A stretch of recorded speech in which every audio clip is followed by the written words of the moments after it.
Hello and good evening. On behalf of the Wolfsonian and the Wolfsonian Public Humanities Lab at FIU, welcome to today's lecture by Gregorio, or Greg, Millet, titled Pandemic Parallels, Responses to HIV and COVID-19. My name is Julio Capo, and I'm a history professor and the deputy director at the WPHL. Tonight's lecture, which is also generously supported by the Albert LePage Center for History in the Public Interest at Villanova University, is also the launch of our new digital exhibition titled Messages from a Pandemic, AIDS Graphic Communication. I'm joined by my friend, my colleague, Shoshana Resnikoff, who curated the exhibition with me and will now briefly introduce that work before we introduce tonight's esteemed speaker, Greg Millet. Thank you for that introduction, Julio. My name is Shoshana Resnikoff. I am a curator at the Wolfsonian, and I had the great pleasure of co-curating this project with Julio. For this exhibition, the WPHL partnered with the Wolfsonian FIU to create a freely accessible digital exhibition that uses the museum's singular collection of HIV/AIDS posters, which comes from over 40 countries. These posters were generously donated by Henry S. Hackerin and family. With this exhibition, Messages from a Pandemic, we found important connections and themes in the ways that different designers persuaded people to change or rethink their behaviors, build family and community, resist narratives of shame and stigma, or place the disease in important historical context. With sites of origin from Cuba, Vietnam, Uganda, Australia, Luxembourg, Venezuela, Tahiti, Trinidad and Tobago, Tanzania, United Arab Emirates, and many other countries, this exhibition tells us an important story about global communication and design, one that resonates deeply today as we face another pandemic that also utilizes posters to communicate safety, caution, and community.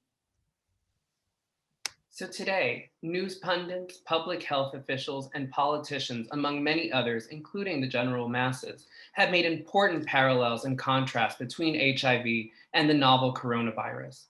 While their differences must be understood and emphasized through proper historical context, among them, their modes of transmission, the racist, classist, and homophobic stigmas long attached to HIV/AIDS, for example, the total shutdown of several local, national, and even global economies caused by COVID-19, their respective stylized and designed posters are a generative way for audiences to study the pandemics and the historical patterns that have once again emerged.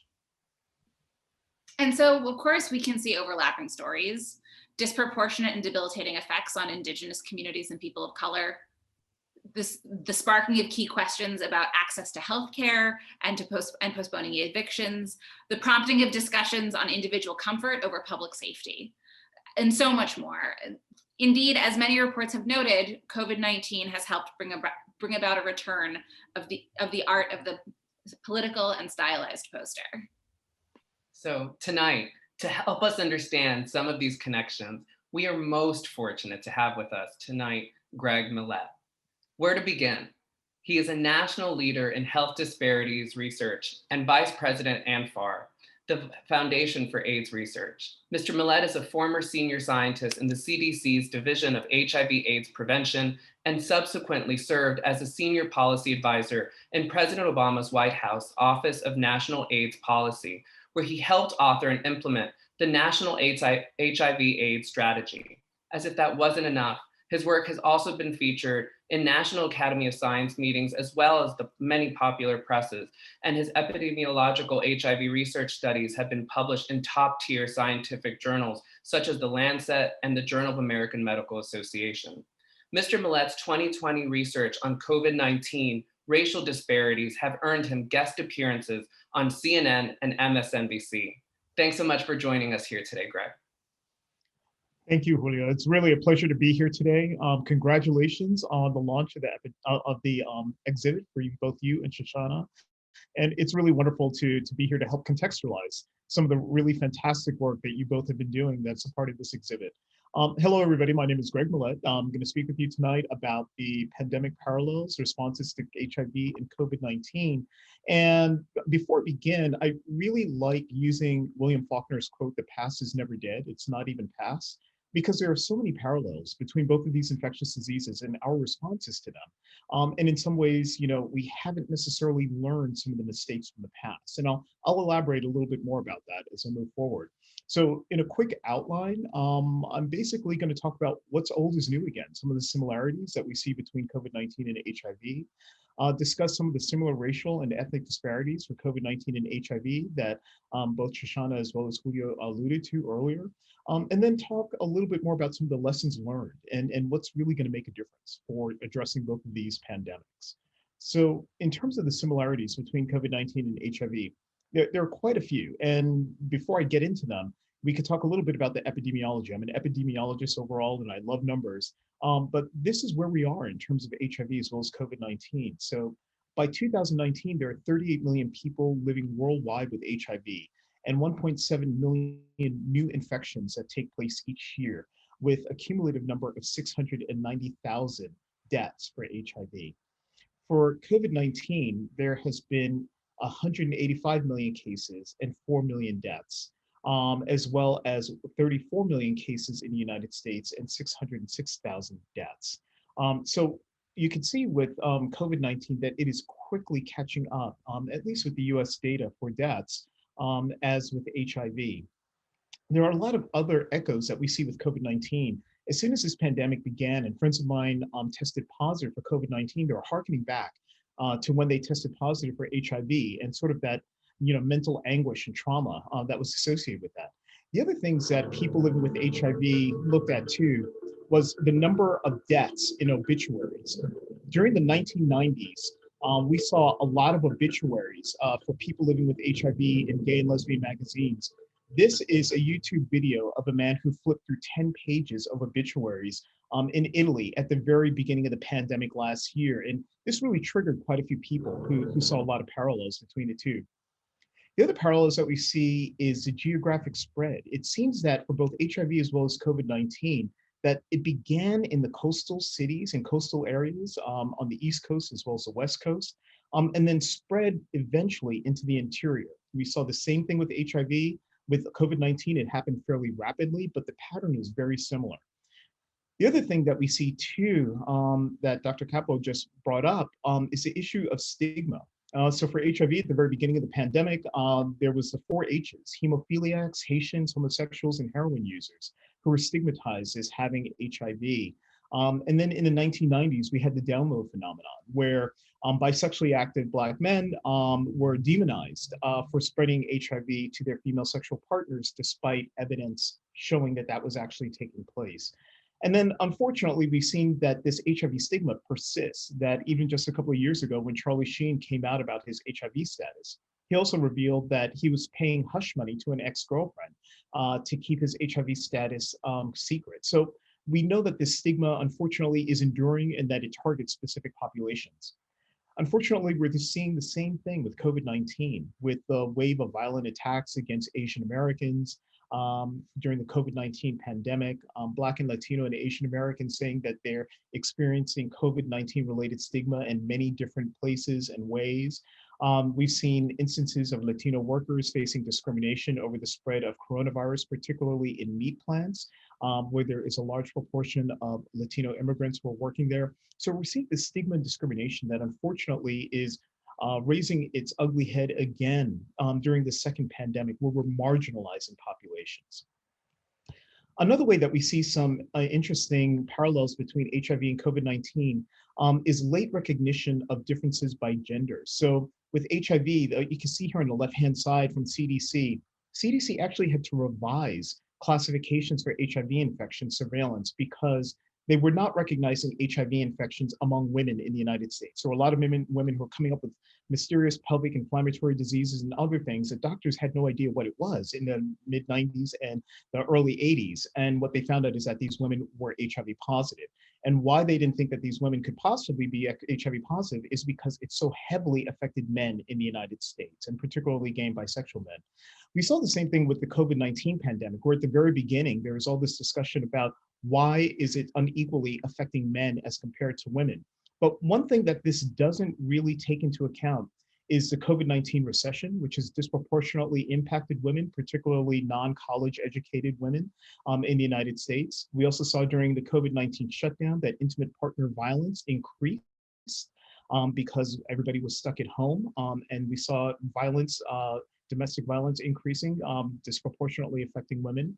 And then of course, with the vaccines that have since been released, that the few side effects that we're seeing from some of these vaccines, those side effects are disproportionately shouldered upon women, and particularly young women.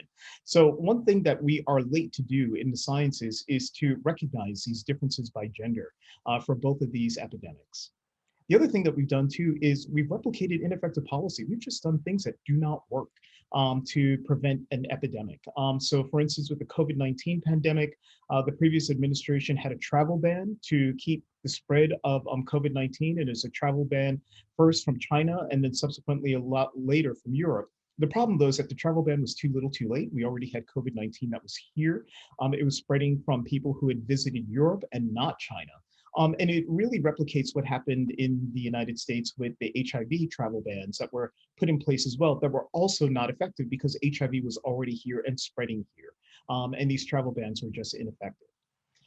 And then last, the ways that we pathologize developing countries for these infectious diseases. So for HIV, there's always been this mystique about what's been taking place in Africa and African bushmeat, and how there is a jump from bushmeat to HIV, and what were these natives doing that could do this. We're seeing the same thing with COVID-19, where people are talking about these wet markets and the types of creatures that are at wet markets, and in both India as well as China, and how that could have triggered the COVID-19 pandemic. But at the same time, it pathologizes foods, customs, and countries in the developing world as they're doing this.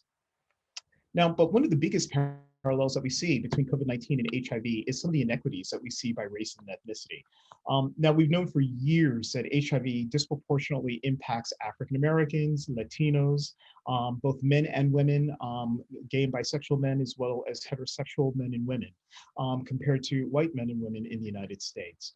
And unfortunately, we saw the same thing for COVID-19 very early on in the pandemic. These are data from May of last year, where you could see that in each one of these different states, the gray is a proportion of Latinos living in those states, and the blue is a proportion of COVID-19 cases among Latinos in those states at the time.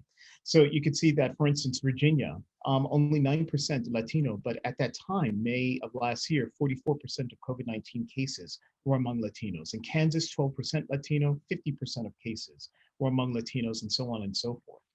We see the same thing as well for tribal nations. There were data from June of last year, which was showing that specific tribal nations in the United States actually had COVID-19 rates that eclipsed New York and New Jersey, some of the hardest hit areas for COVID-19 in the US by the same time of last year.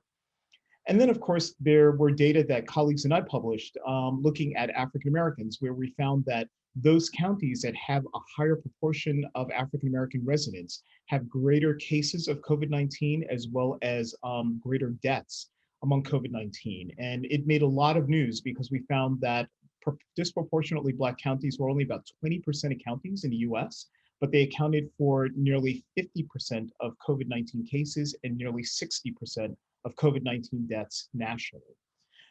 And unfortunately, when you go ahead and map some of this out, particularly for the data that we had on Black counties, you can see that this was something that was enduring throughout the whole year of last year. In orange are those counties that are disproportionately Black, and the numbers for COVID-19 cases, as well as deaths, and blue is all other counties in the US.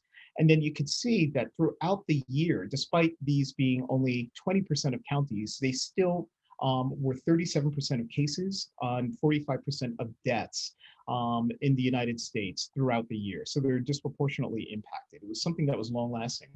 Now, one of the things that we see for both COVID-19 and HIV is this tendency to blame the victim. So with HIV, it's, what are Blacks and Latinos doing that's making them at greater risk for HIV? Do they have more sexual partners? Are they doing more drugs? Are they having more unprotected sex? And when you actually take a look at the data, you find that that's actually not the case, that Blacks and Latinos engage in similar rates of unprotected sex and actually have fewer sex partners as compared to whites, but there's still more HIV in those populations because of many other factors that I'll go into. The same thing was happening for COVID-19. At this time last year, there was a lot of blaming the victim, where we were talking about underlying health conditions in these populations, such as diabetes and heart disease, et cetera, and why are they leading such unhealthy lifestyles that's placing them at greater risk, with even the HHS secretary at the time pointing to these unhealthy comorbidities and really blaming the victims when that's not what's taking place here. And the data actually borne that out. The data that we published found that it had nothing to do with comorbidities or underlying health conditions, that it was actually, people's access to health insurance and other issues that were associated with greater rates of COVID-19 in Black as well as Latino communities. And there are other data too from Pew Research, as you can see here, that found that mask use was actually greater for Blacks and Latinos and Asians as compared to whites over the summer months. So Blacks and Latinos were more likely to take precautions against COVID-19, but still more likely to get it because of other mitigating factors. And those other mitigating factors were really spelled out very nicely by the National Academy of Sciences. They released a report in 2019 where they said definitively, just taking a look at all the research that's been compiled over the decades, that healthcare really only accounts for some 10 to 20% of some of these determinants of health and how well people do. And that it's socioeconomic factors and factors related to the physical environment that are estimated to account for up to 50% of the determinants of health. And that really was something that we not only saw with HIV, but with COVID-19. So for instance, with HIV, there was data that was released while I was still at CDC that made a lot of national news, where they basically found that people who don't have a high school education, groups that are unemployed, groups that are living below poverty, and groups that are homeless had greater rates of HIV in the United States compared to groups that had a high school education or more, groups that were employed, groups that were above the poverty level, and groups that were not homeless. We see the same thing with COVID-19. These were data earlier in the pandemic from New York City, June of last year, where they found that cases, hospitalizations, and deaths were all concentrated in those parts of New York City where they had very high levels of poverty. So if you were more impoverished, you saw greater cases among those who were more impoverished, greater hospitalizations, greater deaths. People who were more financially secure had lower cases, lower hospitalizations, as well as deaths. And this is an arrangement a pattern that really just lasted throughout the COVID-19 pandemic. And it's not just in New York, we see the same thing actually nationally. Now, when you take a look at the COVID-19 recession that we've had and the fact that a majority of Latino, Black, and Native American households report serious financial problems as compared to white households, you can also see how these social determinants of health are disproportionately impacting these communities of color. And part of the reasons why we see greater rates of COVID-19 in these populations, particularly when more of these populations are living in congregate settings, it makes it very difficult not to get COVID-19 into social distance. The other thing that we see too are the effects of residential segregation. After publishing the first paper, my colleagues and I published another paper where we looked at the legacy of residential segregation. We know that where you live in the United States also determines your health. And that when you take a look at those counties that are primarily white in the United States, you see that they've had much fewer COVID-19 diagnoses as compared to those counties that are far more diverse, that are 60% or less white. You see where most of the COVID-19 diagnoses and deaths are. And this is something that you see over a long period of time that is a relationship for COVID-19, but it's also a relationship that we see for HIV, that those counties that are more diverse, we see more HIV. Those counties that are less diverse, we see less HIV. So these social determinants of health are playing into why we're seeing greater rates of COVID-19 in communities of color. We published a second paper looking at COVID-19 on Latinx populations. And really the big takeaway from the paper is that Latinx populations are not all the same for COVID-19. Because basically we found that COVID-19 diagnoses were greater in those counties in the Midwest that had a greater number of Latinx populations, as well as the Northeast. We didn't find the same pattern for the South. But there was just the beginning of that pattern for the West, which is something that we see today. But when we published these data in May of last year, it was something that was only just emerging. So you see this heterogeneity that's taking place for COVID-19 in Latino communities. And that was something that you see actually quite a bit in a lot of the data. We see that language is actually associated with COVID-19 risk as well. And there's a great paper that was published in the Journal of the American Medical Association that found people who are non-English speakers are 19 times more likely to test positive for COVID-19 compared to people who are English speakers. And we saw the same effect for people who only spoke Spanish, 25 times more likely to test positive. People who only spoke Somali, 12 times more likely to test positive. People who only spoke Vietnamese were 17 times more likely to test positive. And people who only spoke Tagalog were 16 times more likely to test positive. So this whole thing about being monolingual speaking of another language really shows that marginalization is also associated with health risk in the United States. If you are a monolingual Spanish speaker, you're probably not getting all the health messages that are being disseminated out there, or monolingual speaker of any other languages compared to English. And we've certainly seen that with COVID-19. The other thing that we see are differences in diagnoses by Latinx populations, where there have been data coming out showing that Puerto Ricans as well as Central Americans have greater rates of COVID-19 in the Northeast, Midwest, and other regions of the United States as compared to other Latinx populations. And this is actually something that's not so different than what we've seen for HIV. Where in HIV, we also see that Puerto Ricans and others Dominicans and others are more likely to have higher rates of HIV as compared to, say, Argentinians. So we see these differences in the Latinx populations. There was also a recent paper that looked at Mayan Latinos versus other Latinx populations. And they basically found that Mayans in this San Francisco, Oakland-based study were more likely to live in households with 4 or 5 or more people. They're more likely to report food insecurity, have difficulty finding work, lack a regular medical practitioner, have no health insurance, and limited English proficiency, that again. And then what they found is that Mayan participants were 18 times more likely to test positive for COVID-19 as compared to all others in Oakland. And that Latinx participants who were non-Mayan were 8 times more likely to test positive for COVID-19 compared to all others. So this greater marginalization among Mayan Latinx populations.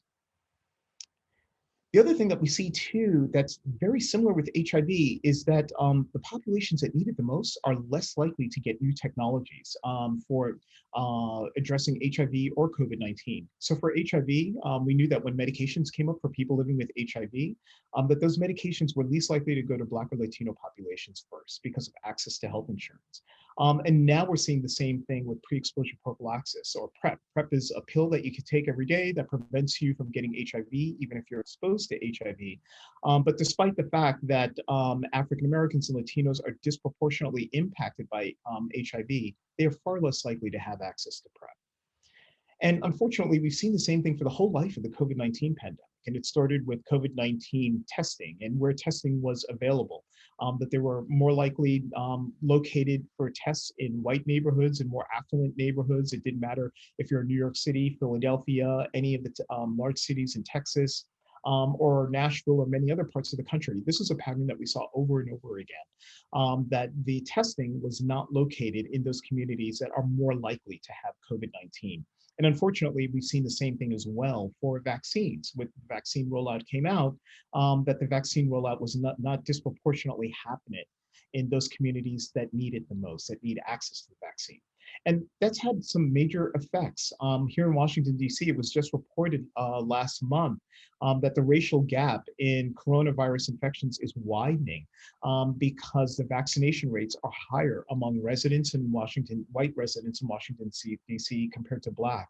And before vaccination started, Black residents were still the majority of COVID-19 cases, nearly 50%. But as vaccination rates started, now Black residents account for 80% of COVID-19 cases because they don't have as much access to vaccinations. So we see that these disparities persist because of these medical devices and access to medical care. And this is just a handy figure that I put together for a paper that I published last year, where I was looking at many of these different social determinants and how they exacerbate racial disparities for both SARS-CoV-2 as well as HIV. And some of those are the ones that I already went through and talked to you about. Now, the US is not the only place where we see these COVID-19 disparities by race and ethnicity. We see it by other places globally as well. So for instance, in Toronto, our neighbor to the north, we see that Black people there and people of color make up 83% of the COVID-19 cases very early on in the epidemic. And when you take a look at these data in a granular fashion, and these are data from July of last year, that they found in Toronto that Arab and Middle Easterners were only 4% of the residents of Toronto, but there were 11% of COVID cases. Black Torontans were only 9% of Torontans, but 21% of COVID cases. Latin American Torontans were 3% of the population, but 10% of COVID cases, and so on and so forth for South Asians as well as Southeast Asians. Where we saw something that was a different pattern was for whites in Toronto, who are 48% of the population, but only 17% of COVID cases. So you see a lot of the same patterns that we're seeing here in the United States that are being mirrored elsewhere. We see the same thing in Brazil very early on in the pandemic. Last year, from April through May 25th, we saw this disproportionate decrease in hospitalizations for COVID among white Brazilians over that period of time. And then this increase for Black Brazilians in hospitalizations over that period of time. You see the same pattern as well for deaths, where for white Brazilians, it decreased over a period of time, and then for Black Brazilians, it's increased. And this is a pattern that I might say that unfortunately still exists for this day, where Black Brazilians, more Indian Brazilians, indigenous Brazilians are at greater risk for COVID-19 hospitalizations as well as deaths. We're even seeing these in Scandinavian countries, such as Norway and Sweden, where people who are Somali immigrants or Iraqis or Syrians or Turks have greater rates of COVID-19 as compared to native Swedes or or Norwegians. And this is a pattern, unfortunately, that we see over and over again all across the world. Now, there are some lessons, though, that we can learn from HIV and how we could address COVID-19. One of the lessons is changing policy. One of the biggest reasons that we're seeing the high rates of COVID-19 is because of residential segregation, because of lack of access to healthcare, and many of these other social determinants that I showed you in prior slides. There's a paper from CDC that was looking at the factors that are associated with mortality among people living with HIV that was diagnosed last year. And what they found is that death rates among people living with HIV were lower in states with higher levels of medical coverage, higher anti-discrimination laws, and where there was greater viral suppression among Ryan White clients. Ryan White is a program for low-income people living with HIV, and they had higher viral suppression, meaning that these are more people who are taking their medications, more likely to be virally suppressed, which means that you will live longer because you are taking your medications for HIV. And basically, the take-home message is that states can influence these health outcomes, and particularly HIV outcomes, through good programs and policies. The same thing can be done for COVID-19, for us to influence programs and policies. And one of the ways that we're seeing that is the expansion of Medicaid. Many people know that through the Affordable Care Act that there's this Medicaid expansion to cover more low-income people in each state. But there have been several states that have been holdouts for expanding Medicaid. Because of COVID-19 and the COVID-19 pandemic and the holes that it's putting into state budgets, there are more states now that previously did not expand Medicaid that are now looking to do so. So Missouri and Oklahoma have expanded Medicaid. They previously hadn't done so before, but it's going to help them with their budgets. And we know from data from the Center on Budget and Policy Priorities that if all of these holdout states expand Medicaid, that over 650,000 uninsured essential workers could gain medical coverage. You might remember that essential workers are primarily Black or Latino workers. They were at greater risk for COVID-19. If we expand Medicaid and Medicaid expansion through the Affordable Care Act, that means that more people are going to have access to healthcare. It's not only going to help them for COVID-19, but certainly for HIV and many other chronic health conditions. The other thing that's exciting to see too is that we're seeing resilience in the midst of an epidemic.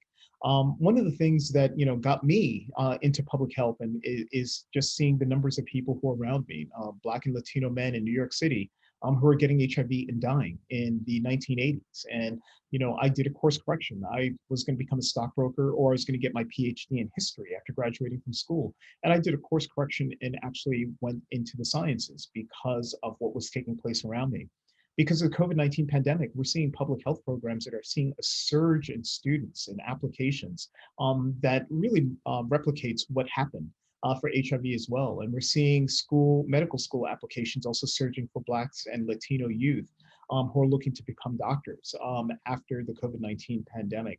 We're also seeing a boom in new Black-owned businesses. There's a study that was actually just reported today in the Los Angeles Times that this is the largest surge in Black-owned businesses since the last quarter, which is really encouraging to see that there's this type of resilience even in the midst of an epidemic that is disproportionately impacting some communities. I think the other thing too that is lessons learned from HIV is that infectious diseases don't respect borders. These are things that unfortunately take place and affect all of us internationally. And I just did a quick look on Wikipedia to see the map of cases over the last 14 days. And you can see that COVID-19, at least in Americas right now, is really concentrated in Central and South America. And certainly concentrated when you take a look at these cases in the Caribbean and Latin American countries, particularly in Brazil, where we see the greatest number of cases as well as deaths. But if you look at Latin American and Caribbean countries, you also see that the cases and the deaths now actually eclipse the cases and the deaths that we've had in the United States.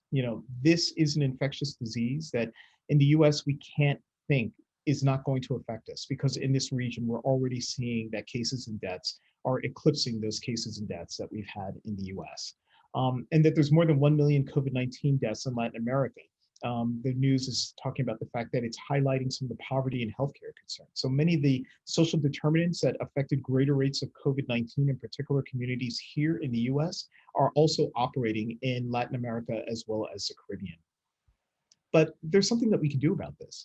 The United States right now has purchased over 1 billion doses of COVID-19 vaccines for a population of 333 million. And what that really translates to is that the US is 4% of the world's population, but we've purchased 48% of doses for Moderna, 24% of the world's doses for Pfizer, 13% of the AstraZeneca doses, 30% of the Novavax doses, and 10% of the J&J doses.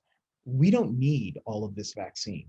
And just like we did with HIV, where the US became a leader in exporting medications for HIV globally, what we saw when the US started doing that, when that program was introduced, is we've seen this decrease in HIV infections all over the globe when we started to export medications. And that's something that would never have happened if we had not done so. We would have seen an increase in cases. And it's great to see that the G7, the current administration, and others are really looking at making sure that we share the wealth, that we share our COVID-19 vaccines with neighboring countries and other countries around the world, so that we could all put this pandemic behind us very quickly and efficiently.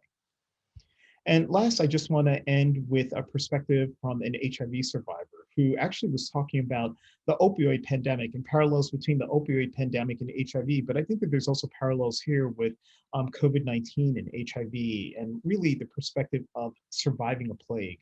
And basically what he wrote is that, and this will change us, it must. All plagues change society and culture, reversing some trends while accelerating others. The one thing we know about epidemics is that at some point they will end. The one thing we don't know is who we will be by then. And I think that this is a shared sentiment for many of us who lived through the worst of the HIV pandemic, that really challenged all of us as human beings, as a culture, as a society, to do better and to look out for our fellow human beings.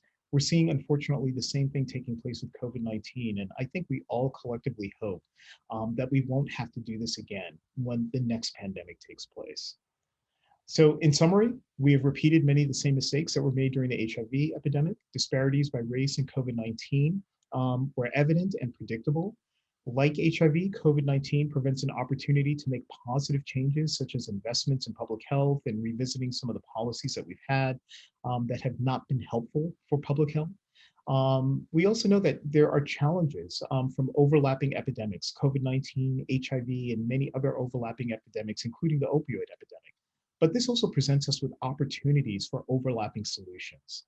And then last, commitment to fight infectious diseases must be global, not just local, to be effective. And with that, I want to thank you for the opportunity to speak tonight. That's my email address. And to the right is a link to a dashboard that my colleagues and I developed that really tracks a lot of these race and ethnic disparities for COVID-19 over a period of time. Thank you for your attention and look forward to any questions that you might have.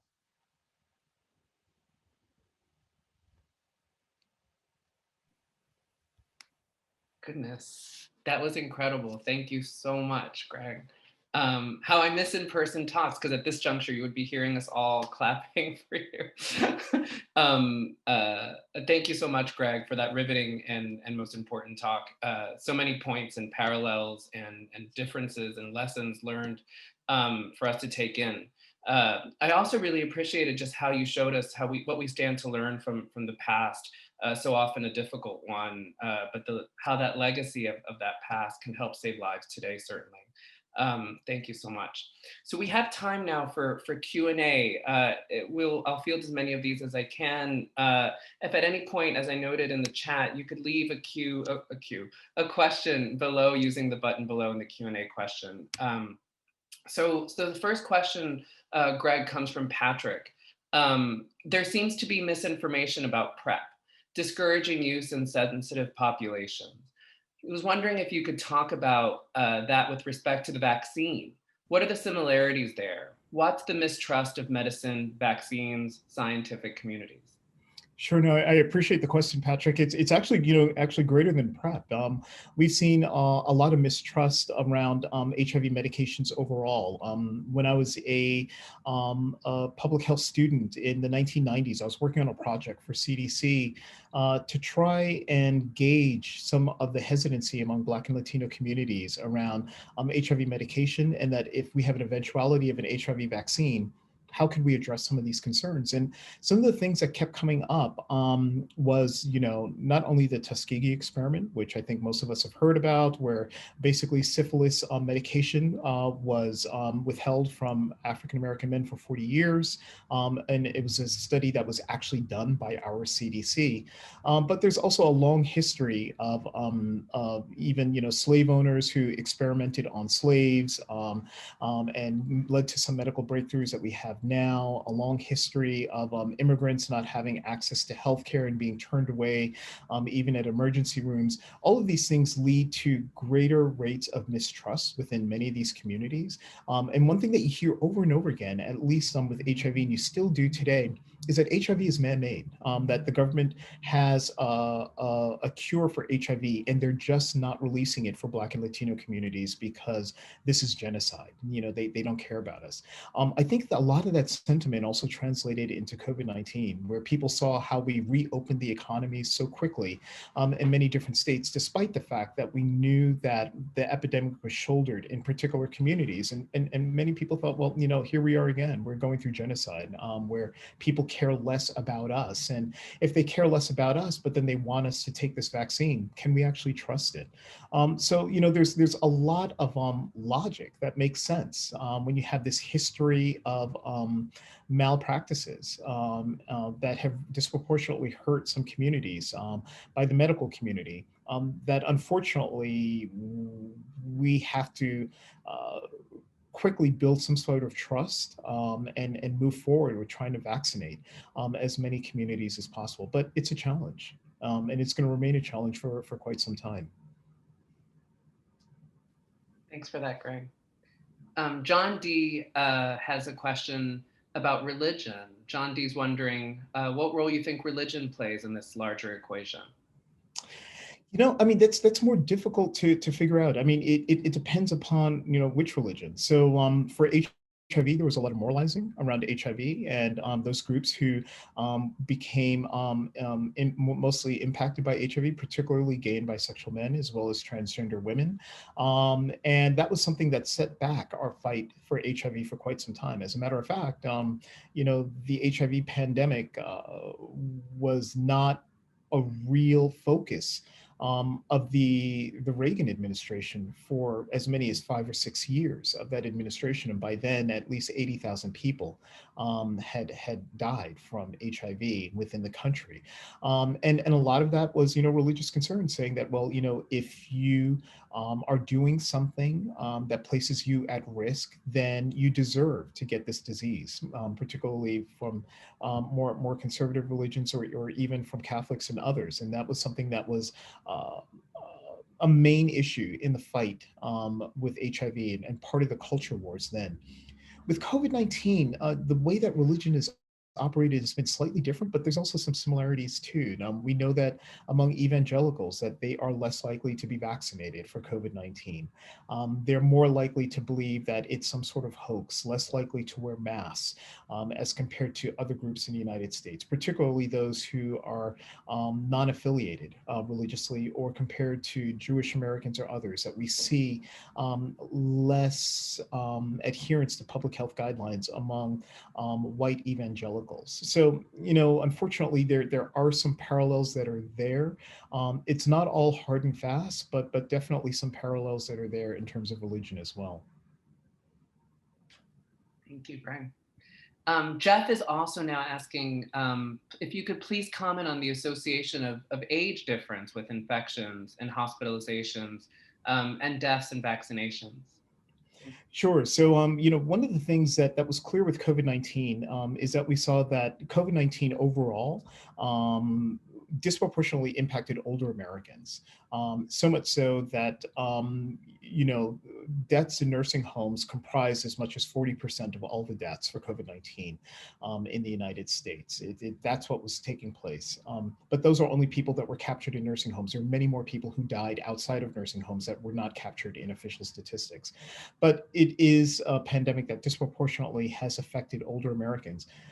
What has been interesting, though, is that the racial disparities are so acute that, a white male or female who's hospitalized with COVID-19, that risk of being hospitalized or even dying from COVID-19 for a white male or female who's in their 80s is exactly the same risk that a Black or Latino would face in their 50s.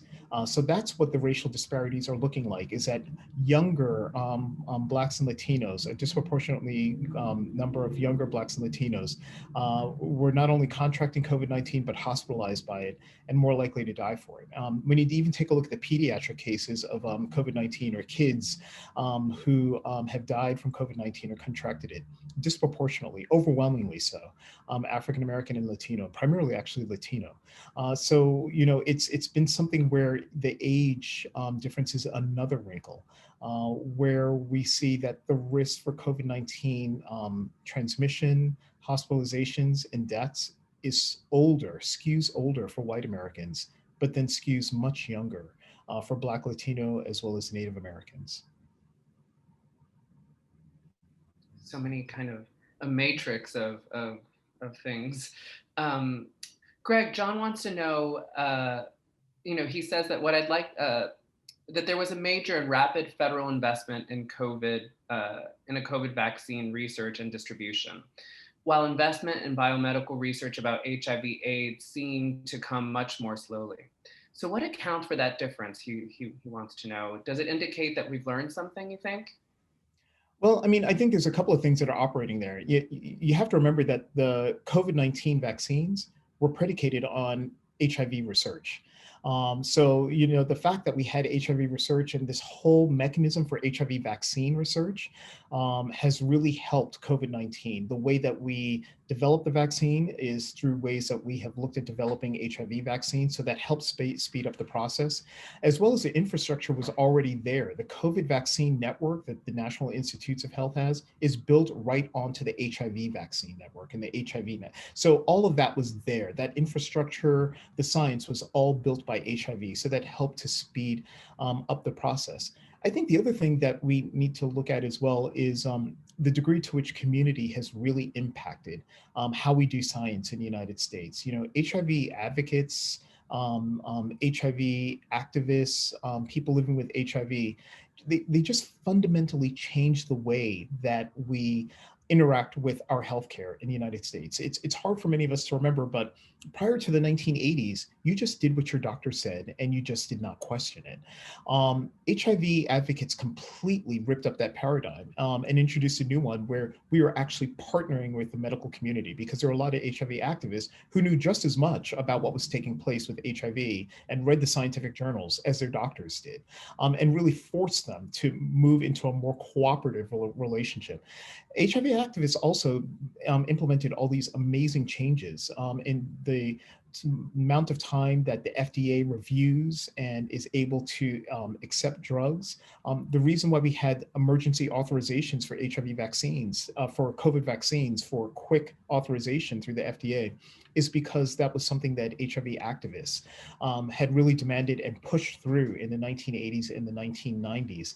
So in many ways, it's harder to compare the two, because a lot of the gains that we've made with COVID-19 and the rapidity, as well as the investments made in COVID-19, a lot of that is because of the work that was done previously and the sensitization that's took place and the changes in policies at the federal level that took place with HIV. So that's a lot of what that relationship looks like.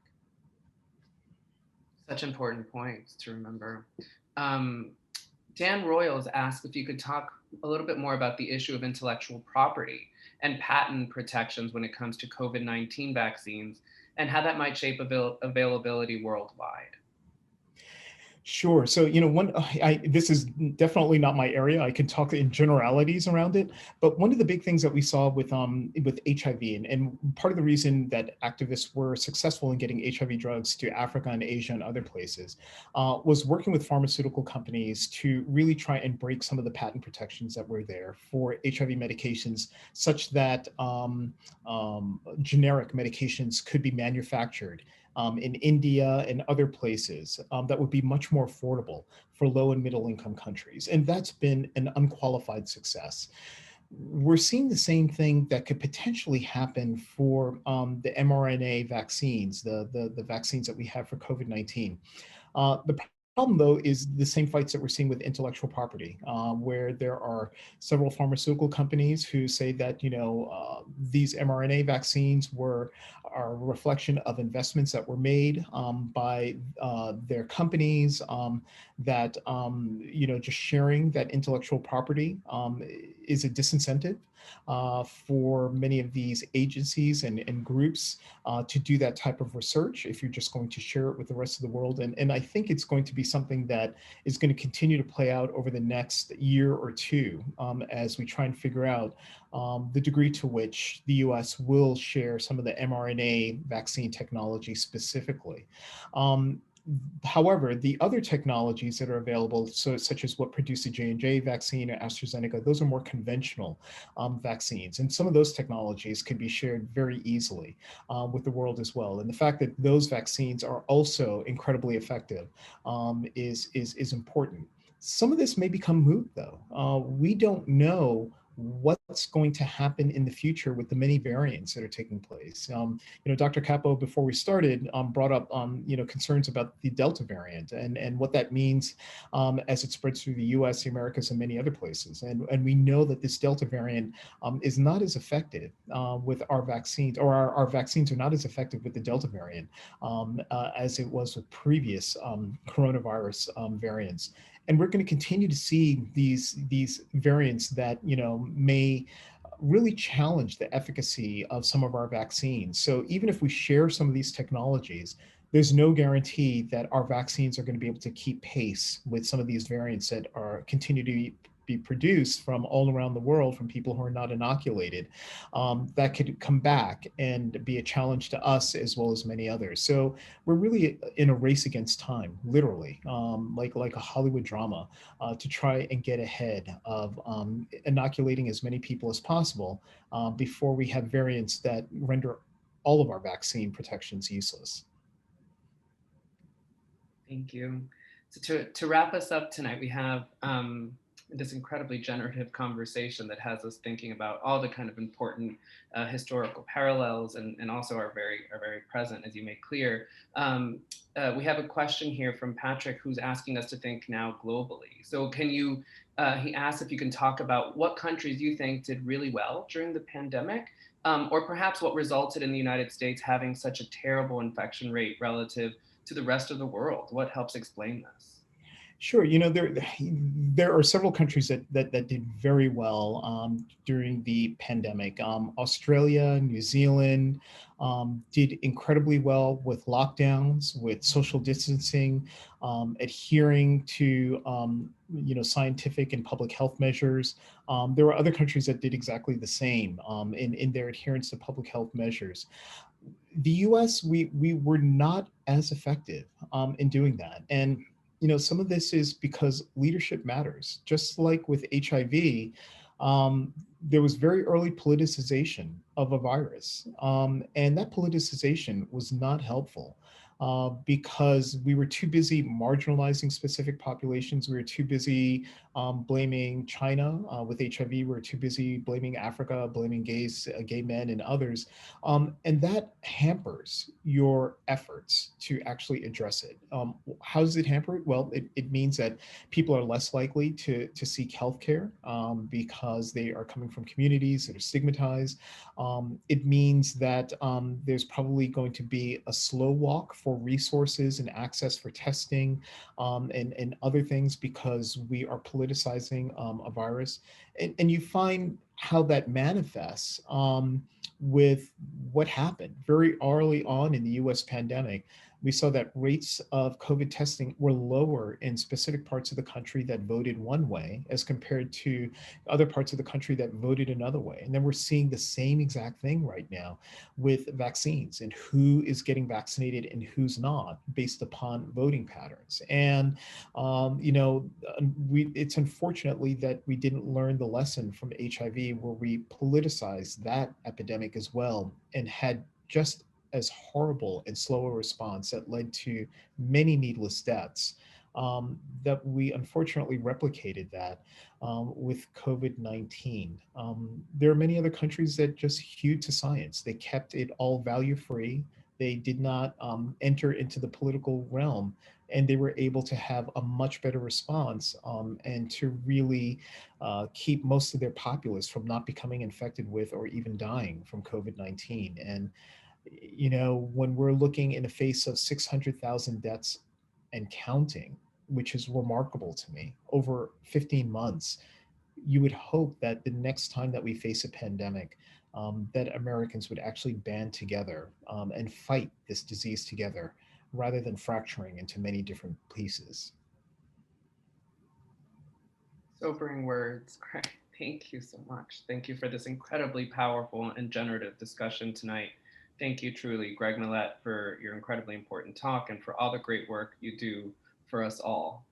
Thank you all in attendance for joining us here tonight and for your questions, for your participation and your engagement. Be sure to check out the new digital exhibition, Messages from a Pandemic, and join us at the Wilsonian and the Wilsonian Public Humanities Lab for many more exciting events and programming.